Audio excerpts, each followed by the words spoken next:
지난주 일에 이 편지를 쓰는 사도 바울의 자기 인식에 대해서 말씀을 드렸습니다.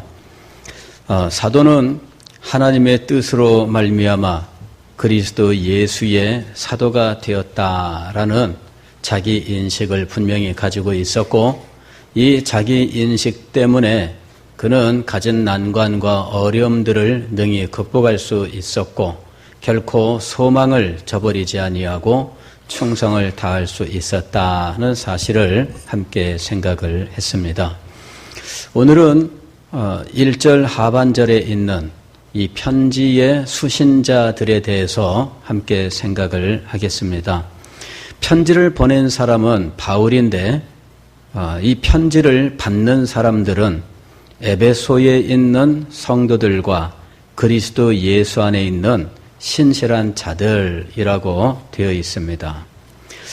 간혹 외부에서 우편물이 오게 될 때 친전이라고 하는 이 글씨가 쓰여 있는 우편물이 전달됩니다. 일반적으로는 이런저런 단체들에서 홍보를 위하여 보내기 때문에 구태여 그 내용을 다른 사람이 본들 큰 문제가 되지는 않습니다. 그러나 친전이라고 하는 글자가 쓰여 있으면 거기에 받는 사람이 적혀 있다면 그 사람 이외에 다른 사람이 보는 것이 원칙적으로 금지되어 있습니다. 장호익 목사님에게 이렇게 이제 써놨어요. 그런데 거기에 친전 이렇게 되어 있습니다. 그런데 이거 목사님에게 왔네? 무슨 내용이지? 이러면서 그냥 자기가 먼저 봤어요. 그러면은 그 일이 정당할까요? 아니면은 잘못된 것일까요? 잘못된 거죠. 분명히 받을 사람에게 이 편지가 전달돼야 돼요. 다른 사람이 이것을 보아서는 안 되는 거죠. 가령 이제 사무실에서 이제 요새는 우리 교회에 지금 사무간사가 없습니다만은 사무간사가 있어서 우편물들을 미리 다 정리합니다. 노회에서 오는 거, 총회에서 오는 거, 각종 선교단체에서 오는 거, 가지가지 우편물들이 있어요. 다 뜯어가지고 그 우편물 그 봉투 철해서 이제 스테이플러로 탁탁 찍어가지고 다 정리해서 이제 올려보냅니다. 근데 이제 제가 안 봐도 될 만한 것들도 굉장히 많거든요. 그래서 이제 적절하게 이제 정리해서 올려보내라 이렇게 이제 제가 지시를 했습니다. 그랬는데 친전이라는 말이 쓰여진 것이 왔으면 그러면 이것을 뜯어야 될까요? 말아야 될까요? 뜯지 말아야 됩니다. 예. 이게 편지라고 하는 것이 이제 그런 의미를 갖고 있어요. 우편물 홍보용으로 온 거라면은 그렇게 누군가에게 시켜서 뜯을 수 있지만 개인적인 편지라면은 그렇게 할 수 없죠. 예, 분명히 받는 사람이 정해져 있는 거예요. 그렇게 정해져 있는 것을 특정한다 이렇게 얘기합니다. 그건 뭐냐면은 꼭 찍어서 딱 정해놓은 거예요. 자, 성경은 무엇이냐? 오늘 이게 에베소서는 어떤 것이냐? 이 친전과 같은 거예요. 오늘 여기 말씀을 보게 되면 그리스도 예수의 사도된 바울은 에베소에 있는 성도들과 그리스도 예수 안에 있는 신실한 자들에게 편지하노니. 자, 여기에 편지를 받는 사람들은 누구예요? 성도들, 그리스도 예수 안에 있는 신실한 자들, 이렇게 딱 정해져 있어요. 그 사람들만 받아야 돼요. 가령 성경을 읽는 사람들이 착각하는 것이 있는데, 그냥 이것을 읽으면 누구나 다 거기에 해당된다고 생각하는 거죠. 이것이 문제입니다. 오늘 에베소서가 비록 성경이 이 땅에 있는 모든 사람들에게 유익을 주기 위하여 전달이 되었지만 그럼에도 불구하고 이 내용들은 누구에게 역사하는 내용이에요? 특정한 사람들에게 역사하는 내용이에요. 그냥 사람이면 누구나 다 해당되는 내용이 아니라는 겁니다. 에베소서는 교회에게 보낸 편지인데 그 교회도 구체적으로 에베소에 있는 성도들, 다시 말하면 그리스도 예수 안에 있는 신실한 자들, 이렇게 딱 정해져 있다는 거예요. 그럴 때 우리는 이 에베소서 강해를 들을 때 먼저 우리가 생각해 봐야 할 것은 내가 이 편지를 받을 수 있는 자격을 갖추고 있는가 하는 것이죠. 여기에 이 편지의 수신자들이 지금 특정되어 있는데 내가 이 수신자에 합당한가 하는 사실을 먼저 확인해야 된다 하는 것입니다. 사도 바울은 에베소에 사는 모든 사람들에게 이 편지를 보내지 않았어요. 에베소 교회에 있는 교회 성도들에게 보냈는데 교회에 있는 성도들이라 할지라도 그 성도들을 지금 다시 정의를 내리고 있어요. 에베소 교회에 적을 두고 명부에 이름이 올라있는 사람들에게 편지하노니 지금 그렇게 말씀하고 있지 않아요. 그래서 오늘 이 시간에는 이 편지를 받는 사람들, 그들의 자격에 대해서, 그리고 우리가 에베소서를 통해 은혜를 받기를 원한다면 우리들이 이 편지를 받을 수 있는 자격을 가지고 있는지에 대해서 한번 같이 생각을 하겠습니다. 가령 예를 들면은 이런 거예요. 여기 이제 계약서가 있습니다. 그런데 여기에 갑 해가지고 하나님의 뜻으로 말미암아 그리스도 예수의 사도 바울 이렇게 써 있어요. 그다음에 을 해가지고 이제 성도들 그리스도 예수 안에 있는 신실한 자들 이렇게 씁니다. 그런데 여기랑 전혀 상관없는 사람이 이 계약서를 들고 나타나서 계약서대로 이행하세요 이렇게 말하면 사람들이 뭐라 그러겠어요? 그거는 너랑 상관이 없다 이렇게 말할 거예요. 여기 지금 집 매매 계약서를 내가 하나 입수했습니다. 그런데 여기에 지금 이름이 누가 적혀 있냐 그러면은 이제 우리 황영민 집사님이 이름이 딱 적혀 있는 거예요. 그런데 제가 이 계약서를 어디서 주웠어요. 이래가지고 들고 가가지고 자, 계약서를 가지고 있으니까 이 집 내 겁니다. 이렇게 말을 했어요. 그러면 그 말이 맞을까요? 틀릴까요? 틀립니다. 왜 그럴까요? 그 계약서에는 누가 이름이 적혀 있는 거예요? 황영민이라고 하는 이름이 적혀 있는 거예요.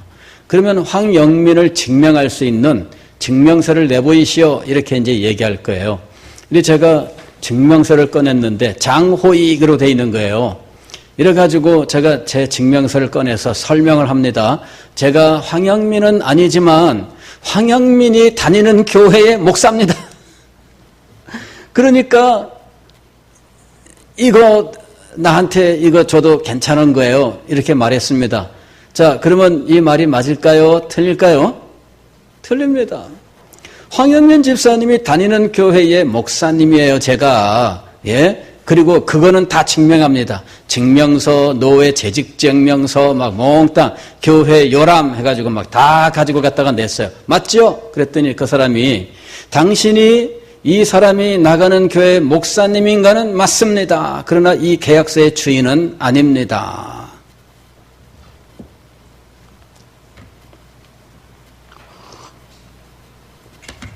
무슨 말씀인지 이해가 되시죠?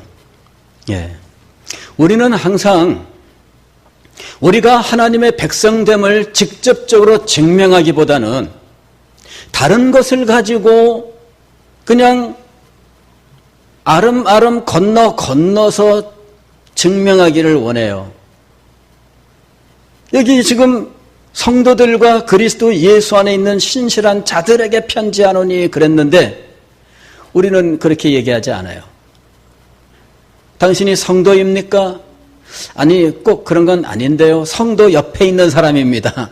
이렇게. 성도가 우리 아버지예요. 여기 그리스도 예수 안에는 신실한 자들에게 편지하노니 당신은 그리스도 예수 안에 있습니까? 당신은 신실한 사람입니까? 아니요, 그건 아닌데 우리 엄마가 그래요. 자, 이렇게 엄마, 아빠를 이야기하면 이미 이것은 나와 상관이 없는 것이 되는 거예요. 자, 수신자가 얼마나 중요한지 여러분 이해하실 수 있겠습니까? 수신자가 지금 어떤 사람이라고 특정되어 있는데 그 사람에 해당되는지 안 되는지가 얼마나 중요한 일인지 여러분 이해하실 수 있겠습니까? 에베소서가 정말 놀라운 내용들을 담고 있고 이 에베소서에서 우리에게 약속하고 있는 것이 참으로 대단하다 할지라도 이 편지를 받는 수신자로서 우리가 합당하지 않다면 그 모든 것들은 우리와 상관이 없습니다. 수신자에 대해서 생각해야 되는 이유가 바로 여기에 있는 거예요. 일반적으로는 이 부분은 간단하게 넘어갈 수 있어요. 그냥 편지 받는 사람들에 대한 것입니다. 얘기하고 바로 본문으로 넘어가겠습니다. 그럴 수 있습니다. 그러나 제가 이 말씀을 생각하면서 본문이 먼저 우리가 본문으로 먼저 들어갈 것이 아니라 사실은 수신자에게 집중해야 되는구나. 내가 이 편지를 받을 합당한 자격이 있는가 하는 거예요. 이 편지의 대상이 되고 있는가? 그렇지 않다면 나는 남의 편지를 붙들고 내 것처럼 이야기하는 우스운 상황이 되는 거예요. 자, 내가 이 편지를 받을 수 있는 수신자로서 합당한 자격을 가지고 있느냐 하는 것입니다. 오늘 사도는 편지를 받는 사람들에 대해서 세 가지로 설명을 하고 있습니다. 첫째는 성도들, 둘째는 그리스도 예수 안에 있는 자들, 셋째는 신실한 자들, 이렇게 설명하고 있어요. 자, 그러면은 이 자격은 어떤 것을 의미하고 있는가? 첫째, 성도입니다. 성도. 성도라고 하는 것은 복수 형태입니다. 여기 도라고 하는 것은 무리, 여러 명을 가리키는 거예요. 그래서 거룩한 자들, 이런 말입니다. 거룩한 자들. 로마 카톨릭은 이 거룩한 자를 성인이라고 불러요. 성인. 그런데 이 로마 카톨릭은 성인을 교회 내에서도 특별한 사람들을 가리키는 말로 사용해요. 그러나 성경은 교회 안에서 특별한 사람을 성인이라고 부르지 않고 교회의 참 성도들이라면 누구나 다 성인이어야 한다라고 말하고 있는 겁니다. 거룩한가 하는 것입니다. 거룩한가. 거룩함이라고 하는 말은 우리가 잘 알기 어려워요.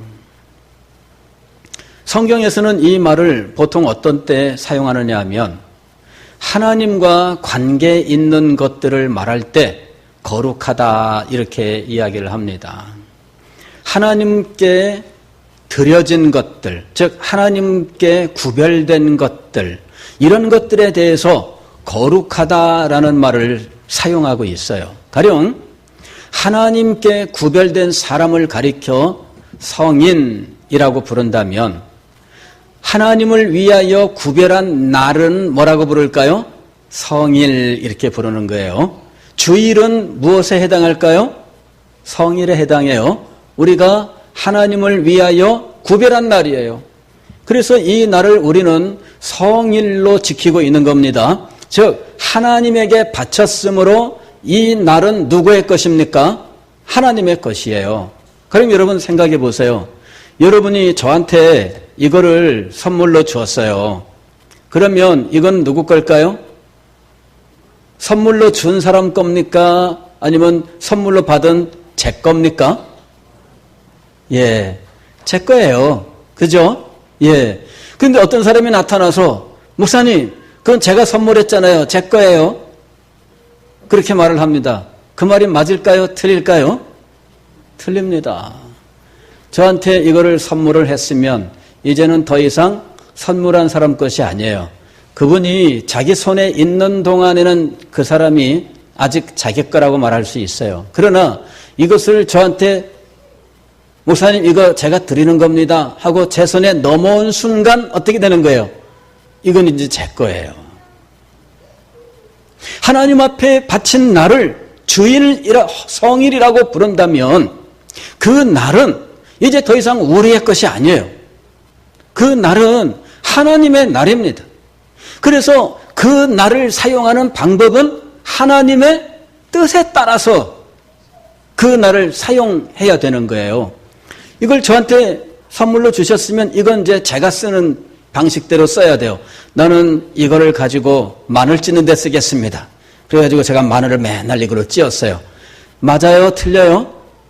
맞아요. 예. 이거를 가지고 제가 마늘을 찢든지, 얘야, 저기 리모컨 있지? 저걸로 마늘 좀 찧어라. 그럼 마늘 찧어야 됩니다. 왜? 소유권이 누구에게 있어요?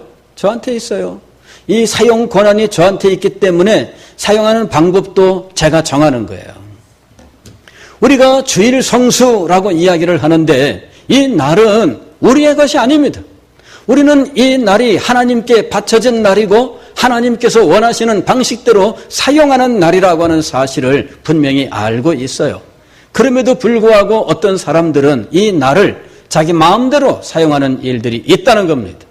내가 편한 대로, 내가 원하는 대로, 내가 싫으면 말고 이런 식으로 자기 편한 대로 자기가 뭐 조금 이렇게 어긋나면은 까짓거 뭐 교회 가지 말고 이러면서 자기 하고 싶은 대로. 자, 이게 주의를 사용하는 방법이냐 하는 것이죠. 그거는 옳은 것이 아닙니다. 왜냐하면은 이 날은 거룩한 날이고 하나님에게 바쳐진 날이고 하나님의 소유이며 그 날에 대하여 어떻게 살아야 할지는 하나님이 정하신 대로이기 때문입니다. 내 마음대로 주의를 사용하면 안 됩니다. 하나님께서 분명히 이 날에 행해야 될 것에 대해서 말씀을 하셨어요. 성물이라고 부르는 것들도 있습니다. 이건 뭐냐면은 하나님께 드린 물건들을 가리키는 거예요. 이게 바로 성물입니다. 거룩한 물건이죠. 성전도 있습니다. 이건 뭐냐면은 집을 지었는데 하나님에게 바쳤어요. 그래서 그 집은 더 이상 사람의 것이 아니라 하나님의 것이 되었을 때 그것을 우리는 성전이라고 부르는 겁니다. 성도는 누구냐 하는 겁니다. 성도는 누구냐? 에베소에 있는 성도라고 불렀을 때 이 성도는 누구냐? 하나님께 드려진 사람들이에요. 하나님께 드려졌으니 그 사람의 인생은 자기 것이 아니라 누구의 것일까요? 하나님의 것입니다. 그러므로 이제부터 나는 하나님의 뜻을 따라 살아야 됩니다. 내 뜻대로 사는 것이 아니에요. 내 목표를 이루기 위해서 사는 것이 아니라 하나님께 나를 드렸으니 하나님께 구별되었으니 이제부터 나의 삶은 하나님의 뜻에 따라서 살아갑니다. 이것이 바로 성도예요. 교회는 성도들의 모임입니다. 교회는 진정한 의미에서 성도들의 모임이 되어야 됩니다. 지상에 있는 교회는 조직체이고 사람에 모이는데 우리는 일단 여기에 등록카드를 내고 교회에 적을 올려놓고 이런 사람들을 교인이라고 부르고 이 교인들도 조금 더 세분하면은 세례를 받은 사람과 세례를 받지 않은 사람으로 나눌 수 있는 것이죠. 그래서 우리는 교인의 자격을 정하고 있는데 그러나 교인과 성도가 일치하는 것이 가장 이상적입니다. 즉 교인은 많은데 성도는 없다. 이럴 수 있습니다. 교인은 많은데 성도는 없습니다. 그럴 경우에 그 교회의 신앙생활의 모습은 인간적으로 될 수밖에 없어요. 다 자기 주장대로 할 수밖에 없습니다. 성도들이 있다면 성도들은 자기 뜻대로 안 해요. 하나님의 뜻대로 하게 되어 있지요. 성도이십니까? 오늘 우리가 자기 자신을 한번 정확하게 한번 평가를 내려보셔야 돼요. 여러분은 성도이십니까? 너는 내 뜻대로 살고 있습니까? 하나님의 뜻대로 살고 있습니까? 내가 교회 생활을 하며 나는 교회 생활을 하고 있습니까? 신앙 생활을 하고 있습니까? 명확하게 하시라 그 얘기입니다. 교회 생활을 하는 사람이 성도일 수 없습니다. 그렇지 않습니까? 신앙 생활을 해야죠. 하나님의 뜻을 따라서 하나님이 원하시는 방식으로 살아야 하는 거 아닙니까? 그런데 하나님의 뜻에 대해서 관심이 없어요. 자기 고집과 자기의 생각과 이런 것들만을 강조하면서 시기하고 질투하면서 살아가요. 자기의 이 욕심을 만족시키지 못하면 이것 때문에 괴로워하고 이것 때문에 문제를 일으키고 그래요. 하나님의 뜻이 이루어지이다. 하나님의 그 뜻에 순복하면서 살려는 이 마음이 없다는 것이죠. 교인과 성도는 일치하는 것이 가장 이상적입니다.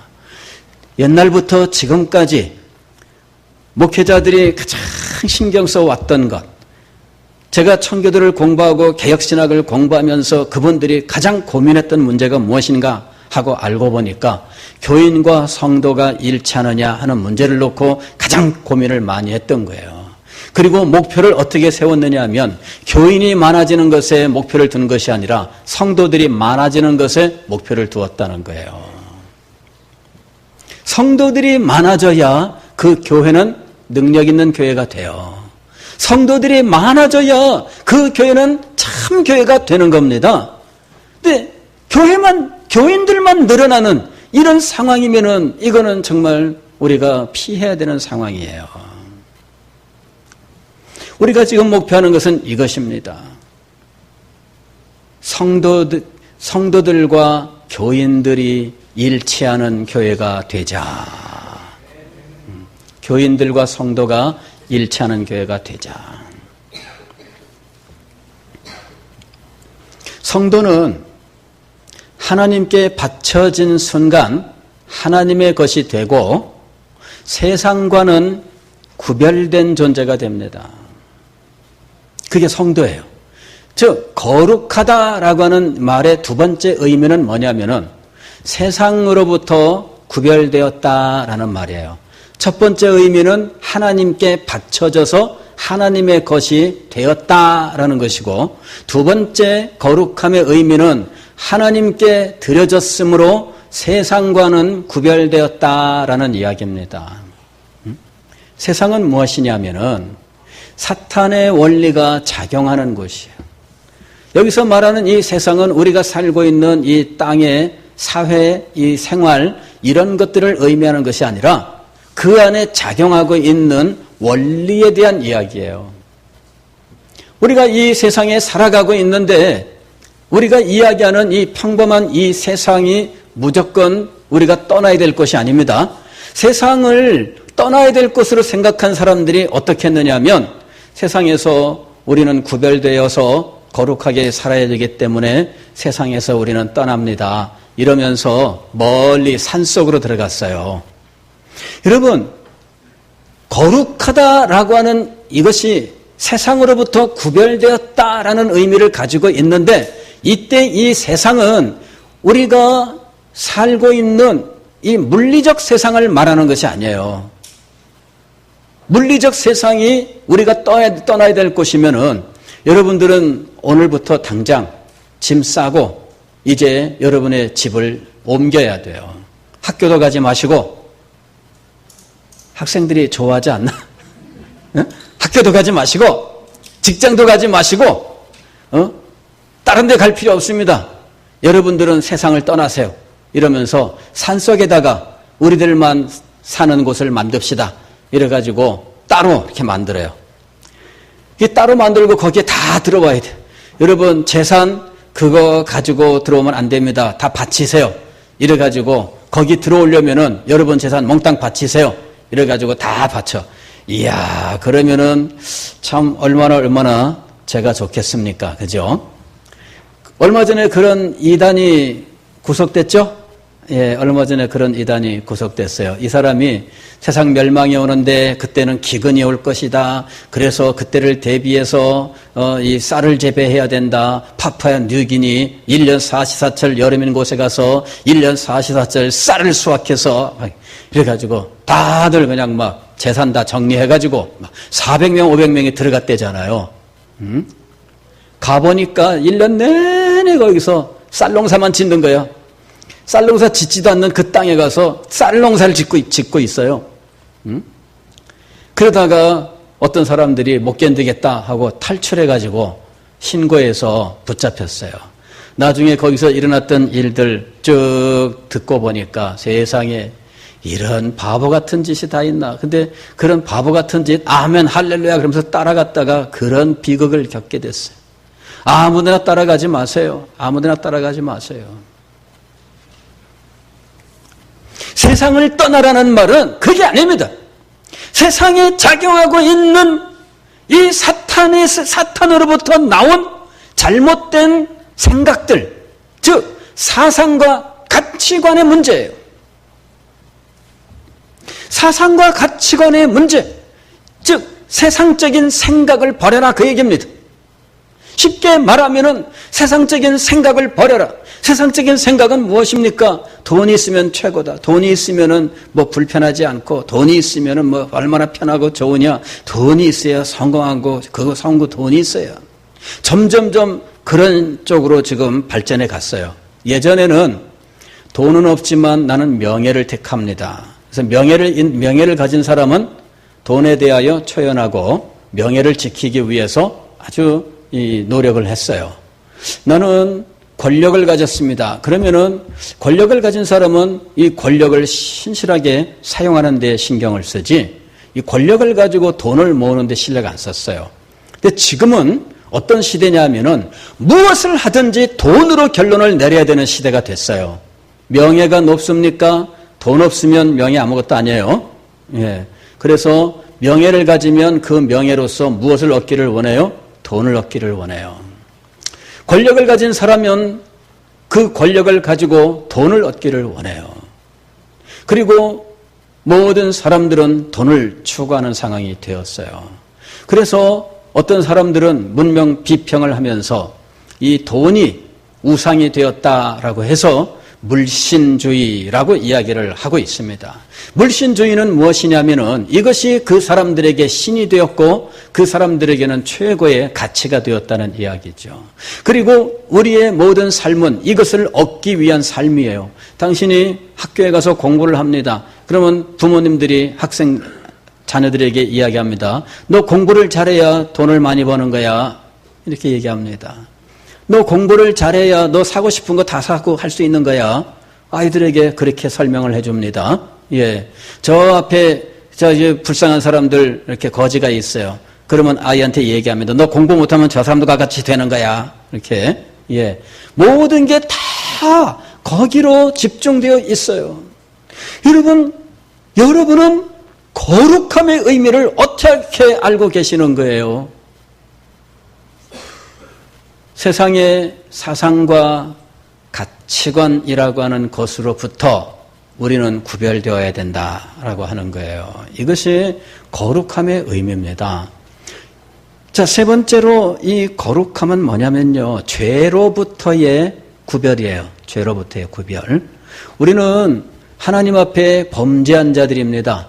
그리고 우리는 생각으로도 또 우리의 삶으로도 죄를 범하고 있어요. 즉, 죄라고 하는 것이 항상 우리의 내부에, 우리의 외부에 존재하고 있어요.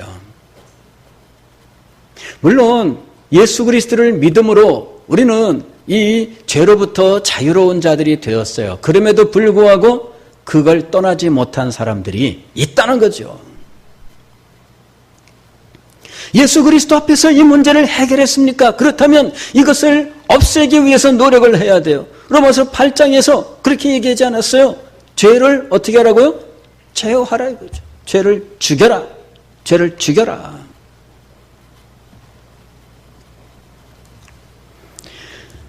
거룩한 사람입니까? 여러분은 성도이십니까? 이 편지를 본론으로 들어가기 전에 우리는 이것을 먼저 확인해야 돼요. 이걸 분명히 해야 돼요. 여러분은 하나님께 바쳐진 하나님의 사람입니까? 여러분의 인생의 목표는 하나님이 여러분의 인생의 목표로 이미 설정되어 있습니까? 하나님께 드린 것들, 그래서 더 이상 내 것이 아니라 하나님의 것이 된 것들에 대하여 하나님의 뜻대로 행하고 있습니까? 또 세상에 잘못된 이 세속적인 사상과 가치관으로부터 구별되어 성경적인 사상과 가치관을 참되게 소유하고 있습니까? 여러분은 죄를 죽이기 위해서 죄와 맞서 싸우고 있습니까? 성도의 의미를 분명히 알아야 돼요. 두 번째로는 여기 신실한 자들이란 말이 나옵니다. 이 신실하다라고 하는 말은 우리가 잘 알기 어려운 말입니다. 한문으로 치게 되면은 이 믿을 신자의 열매 실자예요.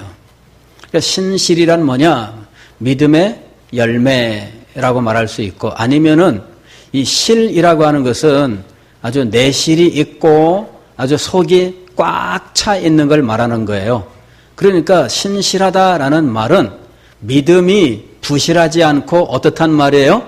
꽉 차 있다는 거죠. 제대로 속이 꽉 찼네 그러잖아요. 과일 같은 거 여러분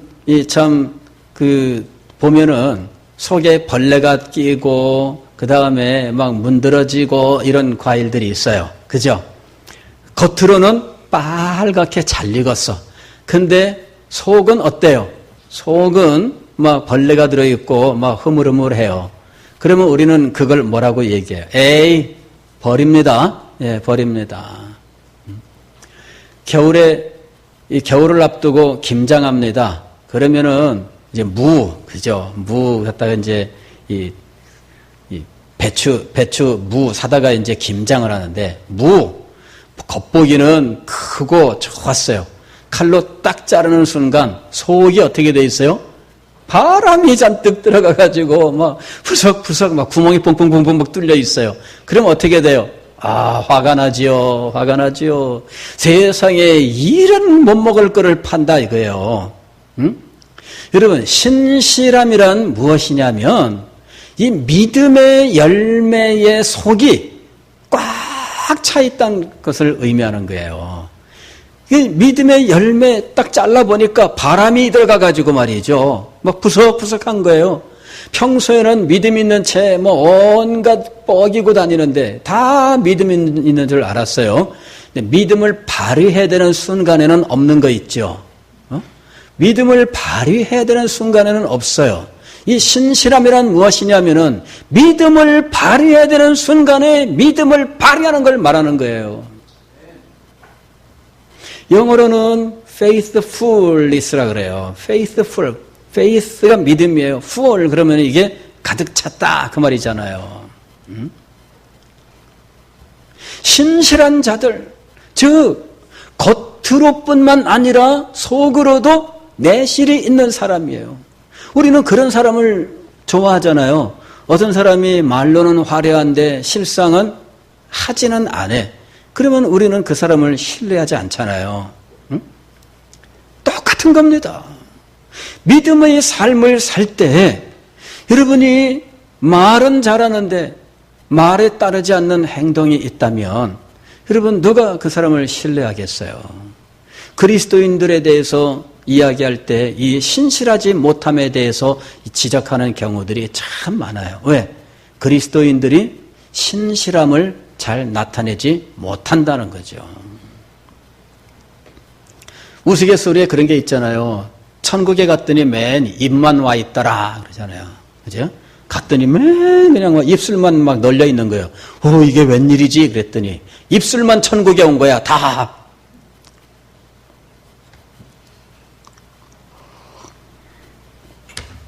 신실하지 못한 거예요. 신실하지 못한 거. 세 번째로는 그리스도 예수 안에 있는입니다. 이것이 이 수신자의 자격이에요. 그리스도 예수 안에 있는. 그리스도 예수 안에 있다는 말은 뭐냐면 그리스도와 연합한 사람을 말해요. 그리고 그리스도에게 속한 사람을 말하는 거예요. 그래서 그리스도 자신은 우리의 생명이 되고 우리의 의가 되는 거죠. 그리스도 안에 있으므로 우리는 그리스도의 생명이 우리의 것이 되고 그리스도와 연합함으로 그리스도의 의가 우리의 의가 되는 거예요. 그리스도와 연합하지 않으면 생명이 우리에게 없어요. 그리스도와 연합하지 않으면 그 의가 우리에게 없어요. 그리스도와 연합한 걸 말해요. 그리스도와 연합은 어떻게 일어납니까? 믿음으로 말미암아 주의 성령의 역사로 연합이 일어나요. 즉 우리가 예수 그리스도를 나의 구주로 영접할 때 성령께서 우리에게 역사하시는데 그때 우리는 그리스도와 연합하여 그리스도의 생명이 내 것이 되고 그리스도의 의가 내 것이 되는 자리에 나가요. 그렇게 되면 이제부터는 그리스도의 그 말씀이 우리 속에 충만하게 들어오게 되고 우리는 그리스도 안에 있음으로 살게 되어 있어요. 자, 성도가 누구냐? 그리스도 예수 안에 있다는 것이 무엇이냐? 신실하다는 것이 무엇이냐? 이 내용들에 대해서 우리가 진지하게 생각을 해봐야 됩니다. 에베소서 말은 많이 들었는데 그렇게 좋은 책이라면 본론부터 들어갑시다. 아닙니다. 본론에 들어가기 전에 먼저 이 편지의 수신자에 대해서 확인해 보셔야 돼요. 그리고 여러분이 이 편지를 받을 수신자의 자격에 합당하지 못하다면 여러분은 먼저 수신자의 자격을 갖추어야 된다는 것이에요. 이번 주 한 주일 동안 여러분 이 문제를 가지고 주님 앞에 기도할 수 있기를 바랍니다. 주님, 제가 합당한 수신자가 되기를 원합니다. 합당한 수신자가 되기를 원합니다. 하나님의 말씀이 아무리 대단한 것을 약속하고 있어도 그것을 받을 자격이 없다면 우리는 받지 못합니다. 그 자격을 갖춰야 돼요. 첫째, 나는 거룩한 사람인가? 둘째, 나는 신실한 사람인가? 셋째, 나는 그리스도 예수 안에 있는 사람인가? 이번 일주일 동안 답을 얻으시고 주님 앞에서 놀라운 은혜를 소유하는 여러분이 되시기를 주의 이름으로 축원합니다.